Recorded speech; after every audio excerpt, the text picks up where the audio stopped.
Hey guys, Moneyman300, and I got another Forza 5 tips and tricks video, and this time I'm going to cover the assists in a little bit more depth, and more specifically the steering assist. And this is one that can help you tremendously if you have the right setting on it. So let's get right into it. What I've got here is a car that this is an S-Class Viper ACR10. This is a very difficult car to drive, very high horsepower. At least the way I have it set up is difficult to drive because I haven't quite finished dialing it in yet, but it makes a great car to illustrate some of the points that I'm trying to hit in this video. So we're going to go in here and we're going to do this just in test drive. So I'm going to hop in here to my setup, hit Y to do the test drive, and I think we'll do Sebring. That's a track that really kind of suits this car, and I'm going to hit X here to get into my assists. You see what I have here? Basically all assists off. I got that ABS off, steering set to simulation, and this is really what I want to demonstrate is the effects of simulation steering versus normal steering, and where you should have it and where the best setting is for that. And I got traction and stability off, and I'll also talk a little bit about that. Manual with the clutch, always ride that way. If you've watched it all, you've seen the video on how to do that. And just cosmetic at 0. We're just testing here, and I always use the braking line. You could turn it off, you could use the full line, whatever suits you there. So we'll take those for our assists. So just to show that we're running basically no assists. And I want to show you something, the difference between simulation steering and normal steering, and how difficult simulation steering is. And I'm going to skip ahead this part so I don't have to wait for this map to load. Okay, so here we are on the track. Let's get it started here. As you can see right off the bat, like this car's kind of a beast to control.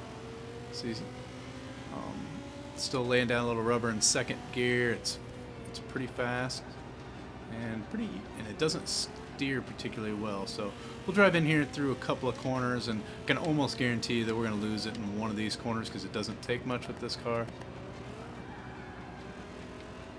Pretty good so far though. Whoa, one too many shifts there.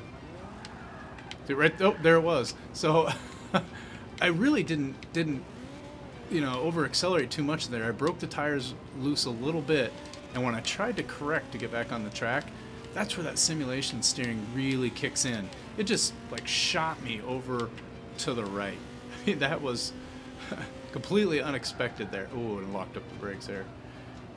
Unlock them there.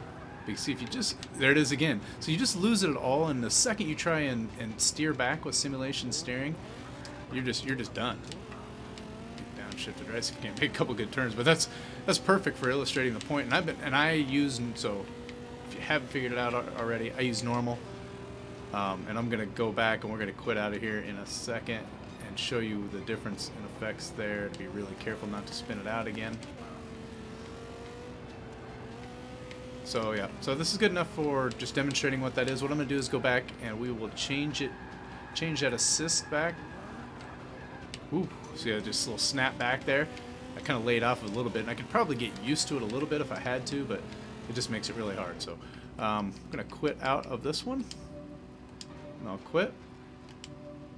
We'll get back out of here, and it shouldn't take long to pull us back in. But what I'll do is I'll go back in and we will go back into the same track, and I'll set that to normal. Okay, so we're back in here, and I'm gonna go ahead and change that steering to normal. I'm gonna leave traction control and stability alone. The only change I'm gonna make is that steering there. So we'll accept that, and we'll pop back into the track here. Okay, so here we are in the track, ready to go. Let me get that started. Still pretty unruly. It's a fun car to drive, but it's also a beast. You gotta really drive it.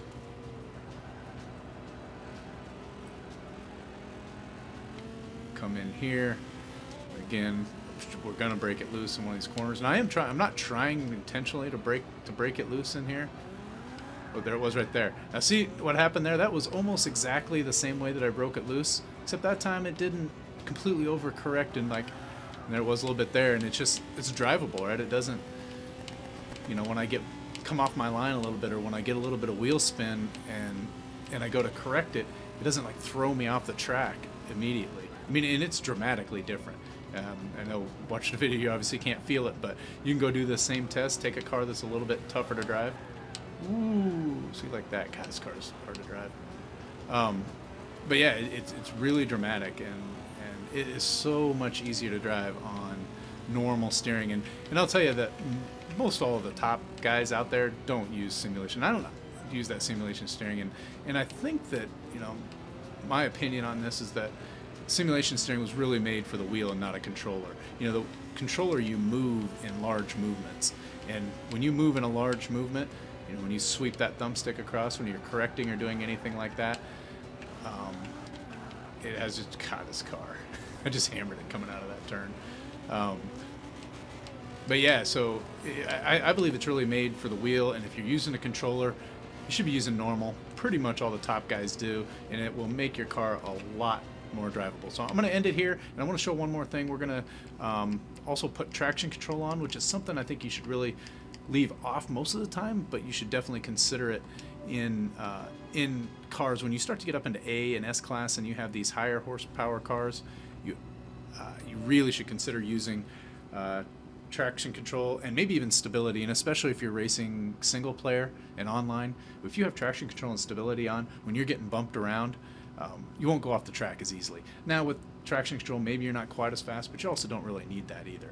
So we'll go in here one more time, hit that test drive, kick it over to Sebring, and take those assists. And I'm going to leave stability off, but I'm going to do traction control. So we'll hit that, and we'll load our track, and we'll be right back. Okay, so here we are. So you'll notice right off the bat, as soon as I jam on it here, you see that traction control kicking in. No wheel spin in second gear, just a little bit of wheel spin. And you can see down by the tachometer every once in a while that kicking in there. And it's going to make this car, I can kind of just jam on it at points where I couldn't before, and it become really evident in some of these turns. Ooh, get off that grass. See, we're like right there. I just destroyed the gas pedal coming out of that one. You can see that traction control just kicking in right there, really making this car easy to drive. Maybe slowing me down a little bit, but when you have a car that's this fast already, it's not that big a deal, right? I mean, you're not going to lose. You'll lose a lot more by the wheel spin you get from not having traction control, just because this car is, you know, just having a car that's already fairly difficult to drive. So look how much easier. I mean, I was off the track like 3 times before I got to this point last time. So this just goes to illustrate the point that, you know, that running some of the assists can actually make you faster in cars like this, and you should really consider it, especially if you're racing online, racing against drivatars in the Crash Up Derby single player. Definitely running some of these. Now, at the same time, you lose a few credits, but it's not really that big a deal. And you know, I'm not out here trying to be macho and trying to run no assists all the time. I'm just trying to enjoy myself, be as fast as I can be, and one of the things that helps do that is to run some of these assists sometimes in these more difficult to drive cars. So I'll wrap it up with that. Go give these a try. I'd highly recommend you use the normal steering in this, and then, you know, traction control, stability, that's up to you. You'll have to test and play around with to see what you feel works best for you. And we'll catch you guys in the next one. Later.